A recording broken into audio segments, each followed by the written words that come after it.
Tayo po ay mapalad ngayong araw na to dahil minsan pa, hinatid po tayo ng Lord sa lugar na ito upang sambahin siya sa Espiritu at katotohanan. Amen? Maubusan man ng boses, wala mang tulog, okay lang, basta sa Panginoon. Amen po ba? Sa ikararangal at ikakalwalhati ng ating pong Panginoon, wala po tayong panghihinayangan. Ang ating pong theme for this month ay tinatawag pong Arise and Build a God-Exalting Church. Amen po? Tayo po ay kinabibilangan ng Jesus is Lord Church sa pangunguna po ng ating spiritual director na si Brother Eddie. Tunay nga po na napakabuti at napakatapat ng Diyos sa kanya pong buhay, maging sa ating pong mga buhay at sa ating pong mga mahal sa buhay. Amen po?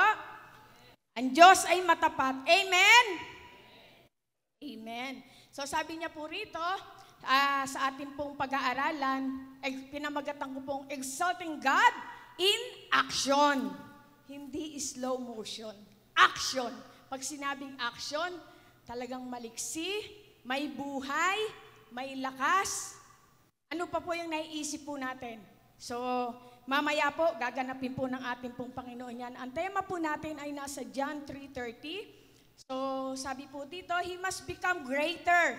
I must become less. So, kung pag-uusapan po natin, ito po ay patungkol po sa kay John the Baptist at si Jesus. So, kaya po nasabi doon, nagkaroon po ng pagbabautismo at ang sabi po ng isang alagad ng ating pong Panginoong Jesus na pinapatunayan ni John the Baptist na si Jesus ay nagbabautismo rin, kagaya niya. Sabi nga ng ating pong salita ng Diyos, wala raw pong tatanggapin ng tao malibang ipagkaloob ng ating pong Diyos. So sabi po doon, si Jesus po ang tinutukoy dito po sa ating pong tema. So sa verse 25, basahin ko na po.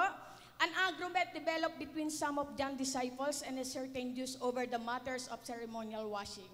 They came to John and said to him, Rabbi, the man who is with you on the other side of the Jordan, the one you testified about, look, he is baptizing and everyone is going to him. Verse 27, to this John replied, a person can receive only what is given them from heaven. Verse 28, you yourself can testify that I said, I'm not the Messiah, but I'm sent ahead of him.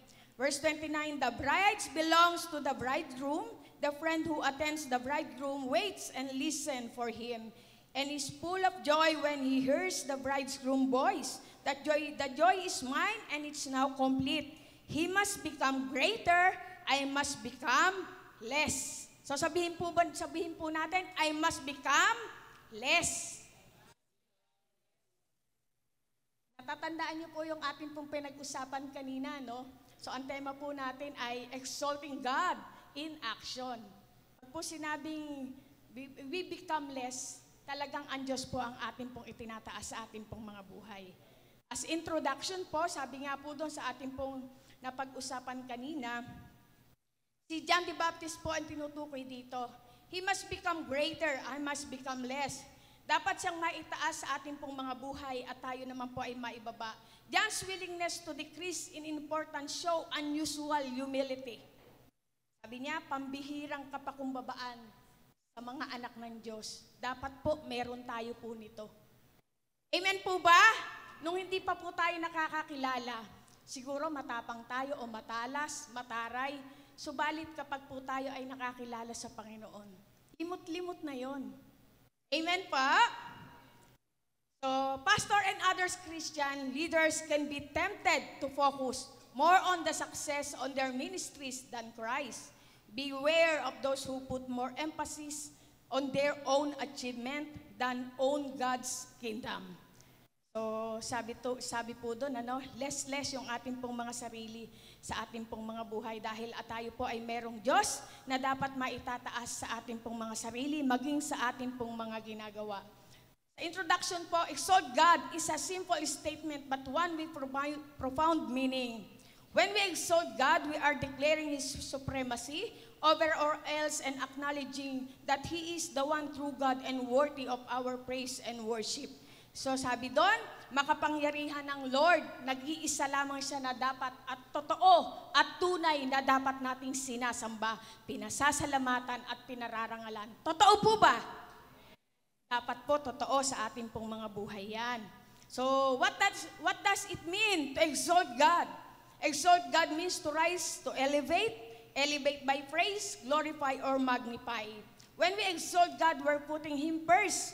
Besides, Jesus said the greatest commandment is to love God with all your heart, soul, and mind. And exalting the Lord is love. So sabi dito, sa lahat daw po ng ating pong ginagawa, yung greatest commandment, uunahin po natin piliin sa buhay natin ng ating pong Panginoon. Bakit? Love God in action. Amen po ba? Sa pagpili, mayroon po ditong ganap na aksyon. Hindi pwedeng pipiliin mo lang, sasabihin mo lang, pero hindi mo gagawin. Kaya nga sabi po dito, ito po ay tinatawag na love God in action. When exalt the Lord, we are declaring His supremacy over our life. In a world that seems to spiral out of control, exalting God is a way of putting things back into perspective. It is a way of saying no matter what is happening in the world, God is still on His throne. Magpaikot-ikot man ang mundo o tayo, magpalipat-lipat ka man ng church, magpapalit-palit ka man ng ano-ano man sa iyong buhay, mananatili at hindi aapektuhan ng Diyos. Mananatili siyang Diyos kailan pa man. Amen? Nagbabago ang tao pero ang Diyos hindi kayang magbago. Siya ay nananatiling makapangyarihan sa lahat. So, sabi po rito, when evil is on the rise, take time to exalt God. While the world is shaking, give Him praise. When you don't know what to do, exalt the Lord and He will give you strength to carry on. Lumalaganap man o laganap ang kasamaan sa ating pong paligid, lagi pa rin may puwang ang ating pong Diyos na tayo ay paghimalaan sa ating pong mga buhay. Tandaan po natin yan. Anumang gulo o anumang hirap ng ating pong economic, sa Lord, we are help by kingdom's economic. Kumbaga, sa ating pong mga buhay, yung piso mo, kayang tapatan ng Panginoon ng libo. Bakit? Makapangyarihan po ang Diyos natin. Pagpapatuloy po natin, sabi dito, exalting God is not something we do on Sunday morning. Kagaya po ngayon. It is a lifestyle. It is a way of showing our love for God. So exalt the Lord in all that you do. Give Him praise throughout your day and watch as He blesses you in return. Sabi nga, ang pagpaparangal sa Panginoon, hindi yan pinagtsatsagaan. Yan ay pinagsusumikapan. Palakpakan po natin ang ating pong Panginoon. Kung para sa Diyos po yan, parang kulang po yata. So, palakpak po sa ating pong Panginoon. Yan po ay madadaanan po natin mamaya, yan pong ating mga ginagawa. At tayo po nawa ay turuan ng Panginoon. At tayo ay biyayaan niya ng mahabang panahon na tayo ay makasamba sa Kanya. Ways to exalt God. So, sabi po rito,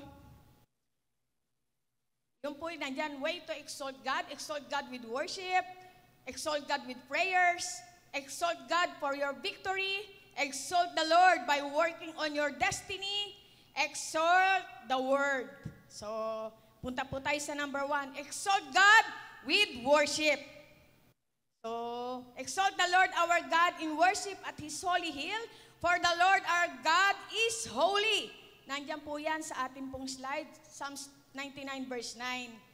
So, sa ating pong mga buhay, anong personal mong karanasan kapag ang Diyos ay yung sinasamba at pinapupurihan? Through tears? Meron pong mga pagkakataon na tayo po ay nananalangin, inaawitan ng ating pong Panginoon. Napupuno po ng galak ang ating pong puso. Magugulat ka po isang araw, minsan nagmamaneho ka o nakasakay sa isang tricycle o naglalakad ka. Nagugulat ka na lang ang iyong puso ay parang lumulundag at lumilikha ito ng luha ng papasalamat sa ating pong Panginoon. Nag-iisa ka lang nun. Hindi mo maunawaan kung ano ang iyong nararamdaman. Ang sigurado po, ang Diyos nangungusap sa iyo na makapangyarihan sa lahat, na sinasamba mo siya habang ikaw ay naglalakad, habang ikaw ay nakasakay sa tricycle, habang ikaw ay nagmamaneho, wala kang dahilan upang hindi mo parangalan at sambahin ang Diyos sa iyong buhay. Amen pa? Sino po yung magsasabing, wala akong dahilan upang hindi ko sambahin ng Diyos na may lalang sa akin pong buhay? Taas po ang mga kamay. Tayo pong lahat yun, ano? Amen. So, how do you exalt God in worship? So, exalting God in worship is one of the most enriching and meaningful experience we can have. Ito daw po yung pinakamakasaysayan at makabuluhang karanasan natin na mayroon tayo. Dahil hindi po lahat ay binibiyayaan ng Panginoon na sambahin siya, pero ipinag-uutos niya. Subalit karaniwan, ninineglect po ng tao. Amen po ba? Ang lahat po ng tao ay nilalang ng Diyos, pero hindi lahat ay anak niya. Meron po ako na-encounter sa elevator. Sabi niya, sumasamba ka pala. Alam namin born again ka eh. Kasi yung pamilya mo, ganyan, yung negosyo nyo, ganyan. Sabi ko, alam mo ba, punta ka sa church, sayang yung isang araw ng linggo mo. Sabi niya, linggo lang yung pahinga ko, isang araw lang. Kapag yung isa na yan, pinili mong ibigay sa Panginoon, dadagdagan niya yan ng maraming kapahingahan. Tapos sabi ko sa kanya, alam mo ba kung bakit? Ang lahat ay nilalang ng Diyos, pero hindi lahat anak. Nagpantig yung tenga niya, sabi niya, talaga ba? Parang gusto ko yung narinig ko sa'yo. Ano uli? Sabi ko, hindi lahat ay anak ng Diyos, lahat ay nilalang. Inilakas ko pa. Parang gusto kong tuklasin yan. Sabi ko, magbasa ka ng Biblia at makikita mo at mararanasan mo kung ano yung sinasabi ko. In-invite ko rin siya, may pagkakataon na akong isingit. Sabi ko, punta ka ng church. Sabi niya, ay may inaatinan ako, okay lang. Kung saan ka lalago, at least makakilala ka sa Panginoon. So sabi po, tayo po ay mga anak ng Diyos. Napakarami pong tao sa sanlibutan, pero tayo po pinili ng Diyos para dito upang tayo ay sumamba sa Kanya at parangalan ng Kanyang dakilang pangalan. Amen po? So when we exalt God, is an act of humbling ourselves before Him in reverence and awe to recognize all He done for us and all that He is. It means focusing on His grace, majesty, greatness, holiness, so that God's wondrous presence will change our life. Kahanga-hanga ang Diyos na kayang magbago ng buhay mo't buhay ko, ng lahat ng tao. Totoo po ba to sa ating pong mga buhay?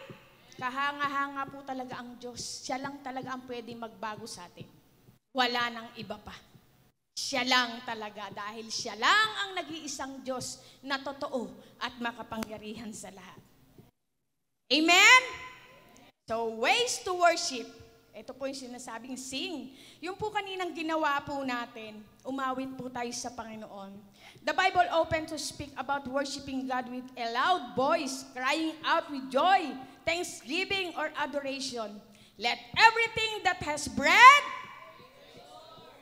ulit po, let everything that has breath, amen. So, sabi po dito, yun daw pong mga whales, nabanggit ni Pastora El na kanina. Nung pong inaaral ko, binigay po sa akin ng Lord yun. Sabi niya, alam mo ba na yung mga whales, mga star, nabasa mo rin, sabi niya, nabasa mo rin yung Imagine Heaven, di ba? Nakita mo dun yung mga damo, yung mga bulaklak, yung mga lagaslas ng dahon, ng mga puno, pati agos ng tubig. Iyong lahat ay umaawit sa akin at iyong lahat ay buhay. Dahil ang Diyos na lumalang sa atin ay buhay, lahat ng nilalang niya na yan, kaya niyang gamitin upang lumikha ng tunog at awitin at sumamba sa Kanya. Idagdag pa po natin, even yung helicopter, yung tunog ng mga sasakyan, yung mga busina na yan, iyan ay may kahulugan sa ating pong Panginoon. Dahil iyan ay nilikha ng tao, binigyan niya yan ng karunungan at kaalaman. At iyan po pala ay may meaning sa ating pong Panginoon. Walang iba, kundi siya ay sambahin. Imagine nyo, no? Doon nga sa Imagine Heaven, yung mga bulaklak, yung mga dahon, pag tumapa ka, humahawi sila sa iyong mga paa. Niyayakap ka ng mga halaman ng mga bulaklak. Anong ganda! At iyon ay may mga tunog at nangangahulugan ng pagsamba sa ating pong Panginoon. Sa langit po, walang mga bagay na patay. Lahat doon ay buhay. Lahat doon ay magaganda at walang kadiliman. At ang kalangitan ay punong-puno at kamanghamanghang pag-ibig ng ating pong Panginoon. Amen? So, paano mong titipirin ng Panginoon sa ating pong pag-awit? Kaya sabi niya, always remember to praise Him in all you do. So, sa ating pong mga buhay, kahit ano ang iyong ginagawa, gawin mo to ng pinakamainam, pinakamahusay. At sa tingin mo, ay malulugod ang ating pong Panginoon. Hindi ka hahanapan ng Diyos nang wala ka. Hinahanap ng Diyos ang kaisa-isang merong ipinagkatiwala sa iyo. Yan ay ang buhay na galing sa Kanya. Yan din yung gagantimpala at yan din tayo huhusgahan ng ating pong Panginoon sa isang buhay na yan na pinagkatiwala sa atin. Amen? So sa pag-awit pa lang, mayroon po yung nililikhang pagsamba sa ating pong Panginoon. Kung yung mga awit na yan ay ginagamit ng ating pong Panginoon at siya ay nalulugod, paano mong ipagkakait yan sa Diyos mong manlalalang? Yung iba nga, alam ko maraming magagaling ditong kumanta no? Subalit pag yung kanta na yan, nilagyan mo ng himig, ng pag-ibig sa Panginoon. Kung yung mga inaawitan nating tao natutuwa, how much more kaya ang Diyos na binigyan ka ng napakainam na tinig. Kaya ang buhay po ng bawat isa, yung may mainam pong tinig, o hindi man yan kainaman, subalit kapag iyan ay sinamahan ng kapangyarihan ng Lord, kaya niyang lumikha ng napakainam na pagsamba. Amen po? So yung may mga talento po na umawit, maaari po kayong mag-join at makialam sa ating pong music ministry. Amen po? Welcome po ang lahat. So, isa pa po, lift your hands. Sabi dito, the Bible tell us, lift up holy hands when we enter God's presence. 1 Timothy 2:8. Kneel in reverence and appreciation of His infinite power. Come, let us bow down and worship Him. Let us kneel before the Lord, our Maker. He is our God. We are the people who He cares for, the flock for which He provides. Psalms 95 verse 6 to 7. Nung ito po ay inaral ko, kahit saan ko siya puntahan, ito po ay tumutukoy sa relationship sa atin pong Diyos. Dahil ikaw, ang iyong mga kamay, hindi mo naman yan itataas kung saan-saan. Itataas mo yan bilang pagpaparangal sa ating pong Panginoon. Kaya pagka tayo po ay narito, huwag mong panghinayangan na itaas ang iyong mga kamay sa ating pong Diyos na buhay. Amen? At mamaya po, makikita po natin yan kung bakit kailangan po natin itaas ang ating pong mga kamay. So nakakatuwa po. At tayo po, meron pong play an instrument or dance. Make a joyful noise to the Lord. All the earth, break forth into joyous song and sing praises. Psalms 98 verse 4. Let's play the drums, the organ, and the guitar. Let's worship the Lord our God. Yes, hallelujah.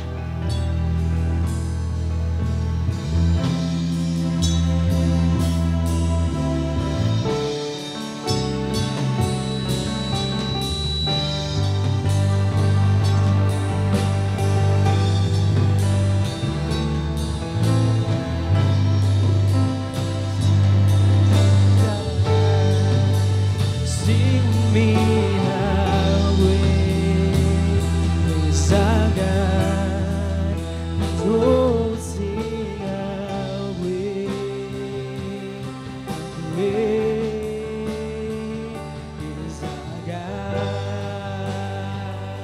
Isa pa po, para sa Lord. name above all names. You are worthy of our praise, and my heart will sing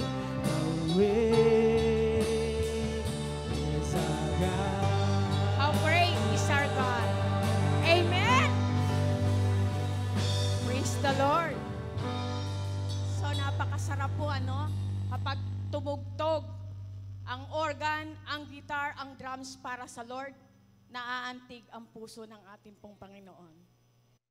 How much more po kaya kapag ang mga anak ng Diyos ay umawit pa sa Kanya? Lalo na po, itataas pa ang mga kamay. Tunay nga na ang Diyos ay kapuri-puri at karapat-dapat palakpakan. Karapat-dapat daw pong palakpakan ng Panginoon. Hallelujah! So sabi pa po dito, ways to worship, clap. So yung pong ginagawa natin, come everyone, clap your hands. Shout to God with joyful praise, for the Lord Most High is awesome. Psalms 47, 1 and 2. Whatever way you choose to honor the Lord through worship, pour your entire being into it, heart, mind, and soul. This music is the perfect example of believer exalting the Lord. Amen po ba? Sabi nga sa pagpalakpak, kahit yumayanig yung katawan mo sa pagpalakpak, ibigay mo na yan sa Diyos. Amen! Pag pumalakpak ka talagang yumayanig na ganun eh. Di po ba? Lahat ng kamantikaan sa ating katawan, nalalaglag yan. Bakit? Yumayanig ba naman ang kalangitan sa pagpalakpak ng mga anak ng Diyos eh. Amen? So, nakakatuwa po, So, yung pong nagagawa po natin, how do you exalt God in worship? Sing, lift up our hands, play an instrument or dance, clap. Sa apat pong nabanggit, napaparangalan o naitataas natin ng Diyos. At may napansin po ako dito sa susunod. At ito po'y pinadidiinan ng Diyos. Sa gabay ng Santong Espiritu, may madiin siyang dahilan eh. Ang nais niya pong ito'y gawin natin sa ating maparangalan dito. Ano po yon? Are you excited? Kung ano yung pinapagawa ng ating pong Panginoon? Sabi niya po rito, dance. Parang ordinary, yung pagtaas ng kamay, yung pagpalakpak, pag-awit. Pero bakit po pinadidiinan ng Panginoon itong tema na to, yung dance? Di po ba? Karaniwan, okay lang pag ganyan-ganyan tayo. Ako po sa totoosin lang, pag pumupunta po ako ng church, initingnan ko po yung sapatos ko. Kasi baka mamaya pag naglulundag ako, umindak ako, matanggal ang patos, pagtatapak na lang ako, maibigay ko lang pinakamainam sa Diyos ko. Maging tayo po rito. So sabi po rito, yan po ay patungkol po yan kay David. In the Bible, Psalms 149 verse 3 says, let them praise His name with dancing. Praise Him with tambourine and dance. So nakakatuwa po.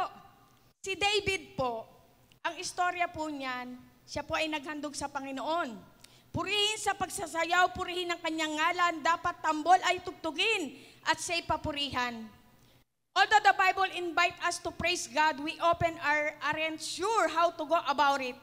Ito po yung isa sa madiin niyang dahilan. Excited po ba kayo na malaman kung ano itong pinagagawa ng Diyos?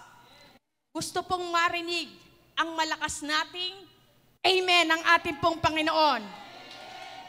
Amen. Eto na po, ang sabi ng ating pong Panginoon, parang pamilyar tayo dun sa apat. Ang sabi po ng Panginoon, God enjoy His people. Shout louder, amen to that. Ang Panginoon ko po, pagka sinasayawan mo pala, nai-enjoy niya po ito. Ito ay hindi natin kadalasang ginagawa. Maaari pong pagkanta, pagtaas ng kamay, sa mga instrument, nararanasan po natin yan. Pero naranasan mo ba na nag-iisa ka na nagsasayaw ka? Parang hindi po pamilyar, Lalo na kung nasa CR ka o sumasaba ka sa Panginoon, pwede bang nagsasayaw? Baka kung may makakita sa yung iba, Sabi nga rito, para kang baliw, okay lang. Di po ba, madadaanan po natin yan. So, ang sabi po doon, sa istorya po ni David, si David daw po, ito po yung sinasabi sa atin. Maging sa 2 Samuel chapter 6, verse 14 to 22, sa verse 5 pa lang po, excited na po si David at ang buong bayan ng Israel ay buong galak na nagsasasayaw. Papasok pa lang sila. Papunta pa lang sila. Kayo po, tatanungin ko kayo. Papunta pa lang po ba kayo rito? Excited na po ba kayo? Patunayan po natin sa Panginoon ngayon. Gagawin po natin yan mamaya sa Diyos. Biruin mo po si David at ang buong Israel. Gaano kadami yun? Papunta pa lang sila, naglululundag na sila, nagsasasayaw na sila. Papunta pa lang sila. How much more kaya kapag nandito ka na sa loob? Amen? So, sabi po ng Panginoon, iyon po yung napakasarap God enjoys His people.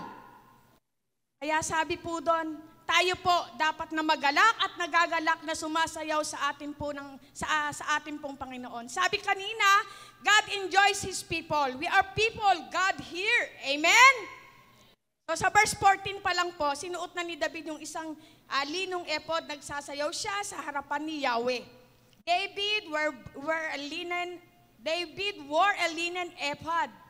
Ibig sabihin, the priest ephron. Ephod, spiritual significance, is acted as a spiritual reflection of God's relationship to His people and display His glory to them.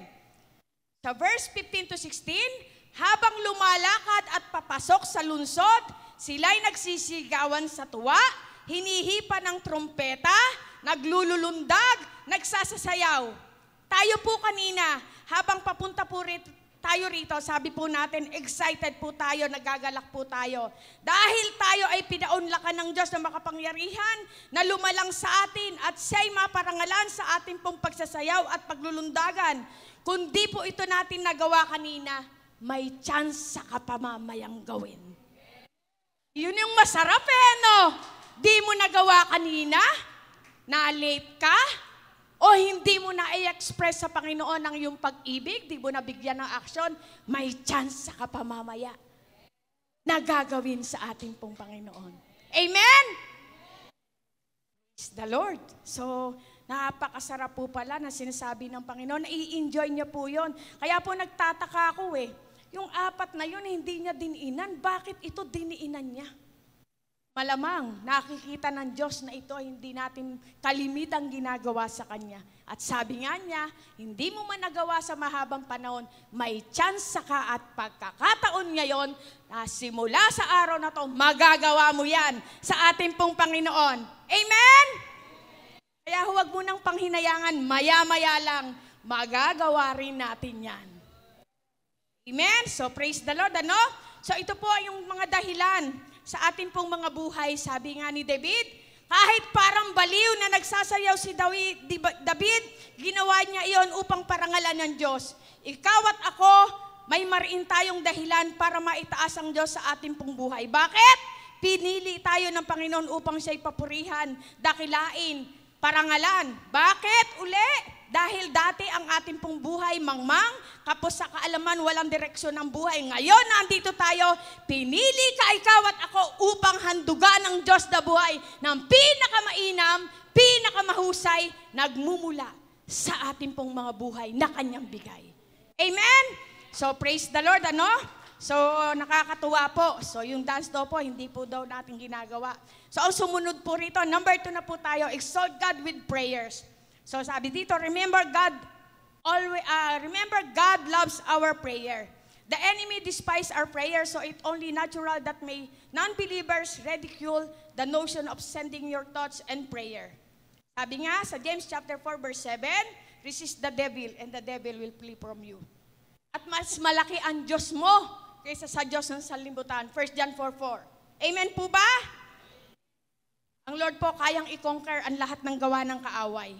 So sabi, kapag daw po tayo ay nananalangin, nanginginig ang kaaway. Yan po yung pinakamasarap sa ating pong mga buhay. And then number 3, exalt God for your victory. In battle when Moses lifted his hand in prayer and praise, they were winning, but when Moses lowered his hand, they were losing. Sabi nga, sa Diyos ka lang magtataas ng kamay, pero hindi ito ay nangangahulugang talo. Kapag sa Diyos mo tinaas ang kamay mo, sigurado ang panalo mo. Amen? Sa lahat ng hamon sa buhay. So nakakatuwa po. Exalt the Lord by working on your destiny, number 4. So in Numbers 23 verse 19, so ang Diyos po ay kahanga-hanga, ano? Na-approve po ito ng ating pong Panginoon. Dito po sa Numbers chapter 23 verse 19. Dito po, humanga po ako sa Panginoon. Mayroon pong kayang gawin, hindi kayang gawin ng Diyos, ay ang magsinungaling. Ang pinangako niya sa'yo, gagawin niya. Ang inumpisahan niyang magandang bagay sa'yo, tatapusin niya to. Dahil ang Diyos ay hindi sinungaling. Siya ang Diyos na pag nangako, tiyak ay kanyang tutuparin. Meron po ako na experience, puro 1 dekada na. So sabi po ng Lord, nananalangin ako, unang-una, meron pong mga pahiram, so nananalangin ko, bigyan sila ng Lord ng makaipon sila para mabayaran ako. After 2 weeks ng pananalangin, sabi ng Lord sa akin, palayain mo na. Ano magagawa ko? Ang sabi ng Lord, di ba? So pinalaya, palayain in Matthew 18:33. So sabi ko, hindi pa yun, ipapanalangin ko pa raw isa-isa para umaten at sasabihin ko daw yun at i-award. Okay, sinunod ko sa Panginoon. Noong pong Monday, ako po ay nagising. Puso ko po ay dumadagundong, hindi ko maintindihan yung aking nararamdaman. Nakakita po ako ng approved na word. Past tense pa. Sabi ko, Lord, ano yung ibig mong sabihin at ano itong aking nararamdaman? Sabi niya, alam mo ba yung ginawa mo last 10 years ago? Nakakalimutan mo na yun na tumabang sa'yo, pero ako, hindi ko yun nakakalimutan. Approve. Sabi ko, nagulat ako sa Panginoon. Ano pong approve? That unconditional love I gave sa'yo. Approve. At ginawa mo rin to sa iba. At yung sinyeran mo, ginawa rin niya sa iba. Approve din yun. Ang sabi po ng ating pong Panginoon, yung mga bagay na nakalimutan mo, hindi yun nakakalimutan ng Panginoon. Yung ginawa mo at sa Diyos mo ginawa, kailanman hindi yun makakalimutan ng Lord. Dumating man ang 1 dekada o ilang dekada pa yan, ipapaalala sa iyo ng Panginoon. At yung pinakamasarap, ang sinabi ng Lord, hindi siya condemnation, commendation. Hindi siya disapprove, siya ay approve. Hindi siya rejected, accepted sa ating pong Panginoon. Amen? God is God. Ang sinabi niya, kailanman hindi niya yung papasubalian. So exalt the word. Sabi dito, ang Diyos daw po ay talagang makapangyarihan sa lahat. I bow down toward your holy temple and give thanks to your name for your steadfast love and your faithfulness, for you have exalted your name and your word above everything. So Psalms 138 verse 2. Ang sabi po doon, ang dyablo daw po, hindi takot sa itsura mo o sa kayamanan natin o kung anumang meron tayo. Alam niyo po kung saan siya takot? Takot siya sa mga Kristiyanong alam ang salita ng Diyos. Amen? Hindi takot ang dyablo sa anumang itsura mo o anumang kayamanan natin. Takot ang dyablo kapag ang isang Kristiyano alam niya at ginagawa niya, sinusunod niya ang salita ng ating pong Panginoon. Amen? So, praise the Lord. So, sa conclusion na po tayo. At ang conclusion po natin ay nandoon po sa 1 Peter chapter 5, verse 6. So, ang sabi po rito, one thing to remember, God longs to exalt us as well according to the following verse. And many reading this are due for promotion either in the spiritually or in the real world. As the word humbling surrounded you with this Bible verse, 1 Peter 5:6, humble yourself under God's mighty hand, and due time He may exalt you. Humble yourself under God's mighty hand, in due time He may exalt you. Cast all your anxiety on Him because He cares for you. Beside exalting the Lord, the second part of humbling yourself is trusting the Lord with your problems. Of course, we don't do things for the Lord to bless us, but it's critical to remember that God desires to bestow blessing on you because He loves you unconditionally. Kaya nga sabi dito, we often worry about position and status, hoping to get proper recognition counts more than human praise. God is able and willing to bless us according to His time. Humbly obey God regardless of present circumstances and His good time, either in this life or in the next. He will lift you up. Carrying your worries, stresses, and daily struggle by yourself show that you have not trusted God fully with your life. Take humility, however, to recognize that God cares, to admit your need, and to let others in God's family help you. Sometimes we think that struggle caused by our own sin and foolishness are not God concerned. So, but when we turn to God in repentance, He will bear the weight even those struggles. Letting God have your anxieties calls for action, not passivity. Then submit to circumstances, but to the Lord who controls circumstances. Gaya po ng sabi, ang Lord po approve ang ating pong pagsamba, ang ating pong pagtaas ng kamay, ang ating pong palagpak, higit sa lahat ang ating pong pagsasayaw at pagsunod sa Panginoon, approve po yan sa Panginoon. Kaya ang sabi po ng ating pong title, Exalting God in Action. So gagawin po natin yan lahat yung kanina pong ginawa natin na ating pong pagsamba sa ating pong Panginoon. Ngayon po yung pagtaas ng kamay, pagpalakpak, pagsayaw, pagtugtog ng mga instrument, karapat-dapat po yan sa ating pong Diyos na buhay. Amen? Ngayon po, tatanungin ko po kayo. Kanina, no? Maya-maya lang, antayin mo lang. Magagawa mo rin yan. May chance ka ngayong gawin. Ang pinakamainam at pinakamahusay sa Diyos mong manlalalang. Amen? Are you excited? Amen. Tumayo po ang lahat ng excited na sumamba sa ating pong Panginoon. Amen. Tayo po ay napakapalad, ano? Isang church kung saan si Jesus lamang ang itinataas. Walang ibang pangalan. Ang Diyos na makapangyarihan sa lahat na ibinigay sa atin ng Diyos Ama upang sa lahat ng ating pong mga kailangan, tayo ay katagpuin. At ang hinihingi lamang po ng ating pong Panginoon na mai-enjoy niya sa ating pong mga buhay ay yung ating pong pagsamba.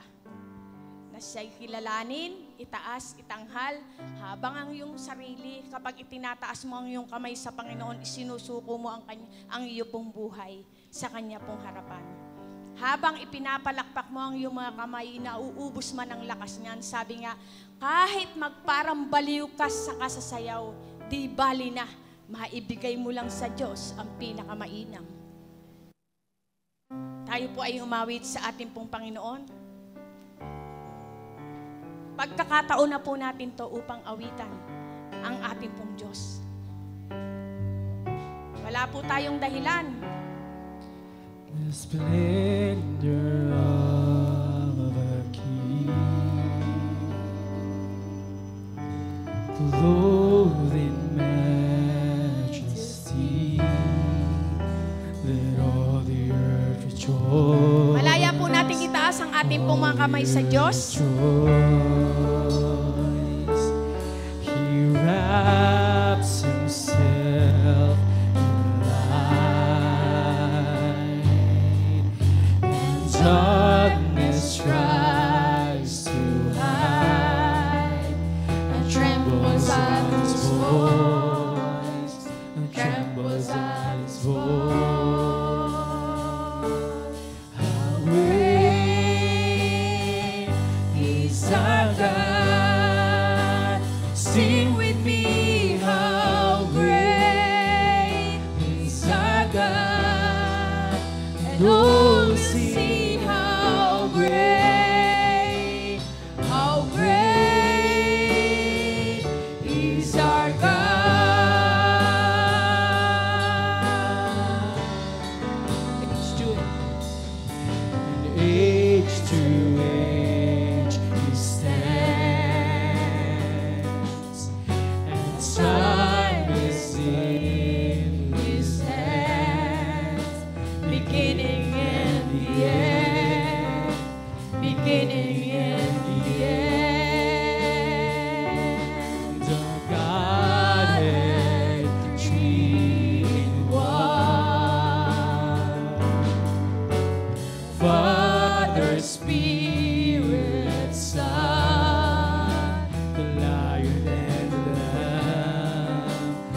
sa'yo, na pumili sa'yo, na nagmahal sa'yo ng tunay at totoo. Nagsusupply sa'yo ng lakas araw-araw. Nagmamahal sa'yo kahit sa anong kalagayan. Nag-iingat sa'yo sa lahat ng kapahamakan.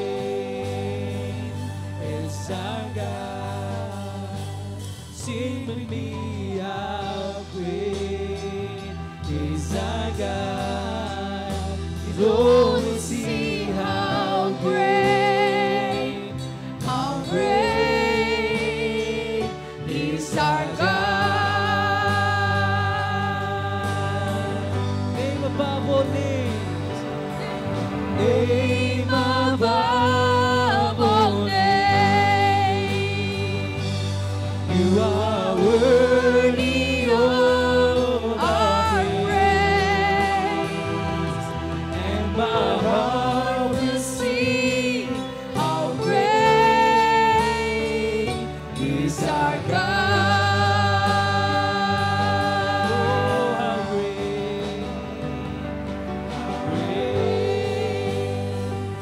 is our God. Sing with me, how great is our God, and all will see how great is our God.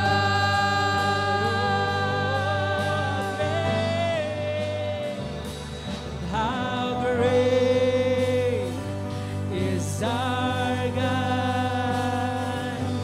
How great is our God.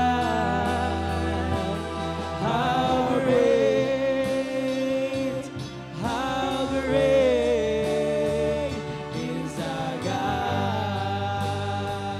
Oh, how great is our God. Minsan pa, Sing with me, how great is our God. And oh, we see how great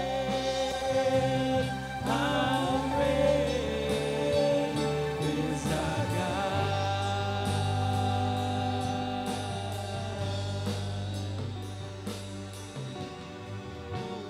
yes, so Jesus, ikaw ay napakadakila, ikaw ay napakabuti. Karapat dapat ka pong itaas, itanghal sa amin pong mga buhay. Marami kaming dahilan upang ikaw ay sambahin, parangalan, papurihan sa bawat aspeto ng aming pong buhay. Ikaw ay ang Diyos na kailanman hindi kami tinalikuran sa anumang aming pangangailangan. Kailan may hindi mo kami binigo sa anumang sitwasyon ng aming pong mga buhay. Iwanan man kami ng lahat ng tao sa kapaligiran, nag-iisa ka at tunay na Diyos na kamakalinga at umaagapay sa aming pong mga buhay. Ikaw ay matapat na Diyos, maging sa aming pong mga pamilya, sa aming pong mga anak, sa aming pong mga kaapu-apuhan, sa aming mga kabataan, sa aming pong mga kalalakihan, kababaihan, kabataan, na patuloy nga, O Diyos, inaasahan mo sa aming pong mga buhay ang papuring pinakamainam na iyong kinalulugdan. Tao kami, Panginoon, na nilikha mo. Kumpleto kami, O God, ayon sa iyong wangis. Pinaghirapan mo kaming likhain. Di nga po ba karapat dapat lang ikaw na aming Diyos ay papurihan sa lahat ng aming pong ginagawa. Mayroon lamang po kaming isang buhay.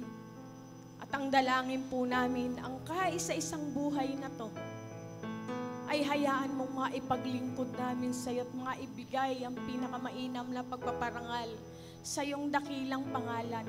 Sa anumang aming ginagawa, sa anumang lugar na aming pong pinupuntahan, sa anumang sitwasyon ng aming pong mga buhay, maging maingat kami, O God, dahil ikaw na Diyos na aming pinaglilingkuran ay patuloy na matuwid, banal, at makapangyarihan sa lahat. Inaasahan mo po, O God, sa amin pong mga buhay, na kami, O Diyos, ay magbibigay sa iyo ng pinakamainam at pinakamahusay na pagpaparangal sa iyong dakilang pangalan. Kinalulugdan mo, Panginoon, ang bawat gawang may katalinuhan at kaalaman dahil ikaw ang Diyos ng karunungan. Kinalulugdan mo rin, Panginoon, ang paggawa ng may kahusayan. Ikaw ang Diyos na nagbibigay ng talento upang ikaw ay sambahin at pasalamatan. Ikaw rin ang nagbibigay sa amin ng kalakasan upang magampanan namin ang bawat gawain sa pang-araw-araw na buhay. Ikaw ay Diyos na matapat, Diyos na mabuti, Diyos na mapagmahal, Diyos na mapagpagaling, Diyos na maibigay na hindi kami inantay, Panginoon, tumino bago mo kami mahalin. Hindi ka kinukulang sa pag-abot sa amin pong pahak na kaisipan. Hindi ka kinukulang sa pagbibigay at pagsusupply sa amin pong pangangailangan. Pati aming kabalisahan at aming kabalahanan, binibigyan mo to ng saysay. Patuloy mong binibigyan ng katwiran. Ang lahat, Panginoon, na ipinagkaloob mo sa amin. Ang mga mag-aaral na binibigyan mo ng katalinuhan upang magkaroon ng magandang kinabukasan. Ang mga kabataan na tinuruan mo huwag makipamatok sa hindi mananampalataya upang maiayos ang kanila pang pamumuhay. Ikaw ang nagbigay sa matatanda't lalaki at babae na hanggang sa pagtanda, ikaw ang kaagapay, di mo iiwan. At may isang Diyos kami. In Psalms 37 verse 25, maging bata at matanda, tiyak na iyong pangangalagaan. Hindi ko kulangin kakapusin sa anumang pangangailangan dahil ikaw ay Diyos na makapangyarihan sa lahat. Mabuti, maibigin, makapangyarihan. O Diyos, marami pong salamat sa umagang ito. Pinili mo kami upang sambahin ka sa lugar na ito. Sa tulong ng iyong banal na Santong Espiritu, nakarating kami rito, O God, upang ikaw ay bigyan ng parangal sa amin pong mga buhay. Kulang pa to, O Diyos. Oras lang po ang kami ay naririto. 2 oras, 3 oras. Subalit, ang ibinigay mo sa amin 1 linggo. Dalangin po namin, Ama, sa pangalan po yun ng bugtong na anak na si Jesus. Yung pong amin pong napag-aralan, araw-araw, maib sa pamuhay namin ito, Panginoon, dahil ito ay yung kinalulugdan. Ito ay natutuwa ka, Panginoon, kung paano ang mga ibon ayon sa kanilang pagkalikha mo sa kanila, sila'y nakakaawit sa bawat pagaspas ng kanila pong mga pakpak. Nagbibigay ito ng kakaibang tunog sa pagsamba sa iyo. Kami pa, na taong nilalang mo, kumpleto kami, O God. Sa lahat ng makikita namin, hanapin namin ang mapapurihan ka. Sa lahat ng maririnig namin, hayaan mong masambit namin ang kapurihan sa iyong dakilang pangalan. Sa lahat ng amin pong gagawin, bayaan mong makita ka namin sa bawat aming ginagawa. Sa bawat paghakbang ng amin pong mga paa, bayaan mong anlandasing iyon na inilaan mo para sa amin, iyon ang amin pong tahakan. Salamat po ng marami sa mapagbiyayang Diyos na napakabuti, na napakaunawain. Tunay nga na nag-iisang Diyos na mabuti at tapat, yumayakap, nagmamahal, nang walang anumang kapalit. Your unconditional love sa amin pong mga buhay. Lord, maraming pong salamat, Panginoon. At patuloy gabayan mo po kami, O God, sa amin pong pang-araw-araw na amin pong buhay. Bigyan mo rin kami, Panginoon, hindi ng pagtsatsaga, kundi ng pagsusumikap na higit ka pang maparangalan habang sa muli mong pagbabalik. Makita mo kaming umiindak, sumasayaw, umaawit, nagbibigay ng dakilang karangalan sa iyong dakilang pangalan. Sa pangalan mo aming Panginoong Hesus, selyohan mo po ang lahat po ng aming pong napag-aralan ng banal at makapangyarihan mong dugo, at sa buong sanglinggong ito, Panginoon, patuloy ka naming papupurihan, sasambahin at pasasalamatan. Sa natatanging pangalan mo aming Panginoong Hesus, tayo po ay magsabi ng Amen and Amen.